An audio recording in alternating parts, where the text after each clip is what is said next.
भगवत स्वरूप सभी साधकों को मेरा प्रणाम। प्रिय साधकों, सेवक में जब ये 7 बातें होती हैं तब सेवा सर्वांग सुंदर तथा परम कल्याणकारी होती है। पहली विश्वास, दूसरी पवित्रता, तीसरी गौरव, चौथी संयम, पांचवी शुश्रूषा, छठवीं प्रेम और सातवीं मधुर भाषण। इसका भाव यह है कि सेवक को अपने तथा अपने सेवा कार्य में विश्वास होना चाहिए। विश्वास हुए बिना जो सेवा होगी वह ऊपर ऊपर से ही होगी, दिखावा मात्र होगी। सेवक के हृदय में विशुद्ध सेवा का पवित्र भाव होना चाहिए।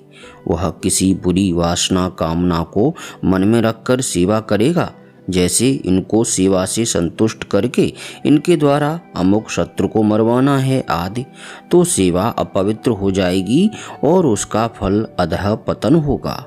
जिसकी सेवा की जाए उसमें गौरव बुद्धि, पूज्य बुद्धि होनी चाहिए।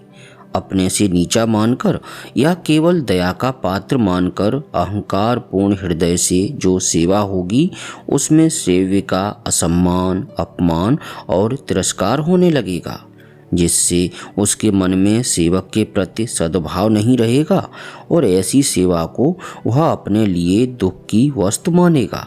अतः सेवा का महत्व ही नष्ट हो जाएगा। इसीलिए कहा गया है कि जिसकी सेवा की जाए उसे भगवान मानकर सेवा करें। सेवक की इंद्रियां संयमित होनी चाहिए। मन इंद्रियों का गुलाम सच्ची सेवा कभी नहीं कर सकेगा। जिसके मन में बार बार विषय सेवन की प्रबल लालसा होगी वह सेवा क्या करेगा। सेवक को सेवा परायण होना पड़ेगा। जो मनुष्य किसी सेवा को नीची मानकर उसे करने में हिचकेगा वह सेवा कैसे करेगा। सेवक में सेव्य तथा सेवा के प्रति प्रेम होना चाहिए।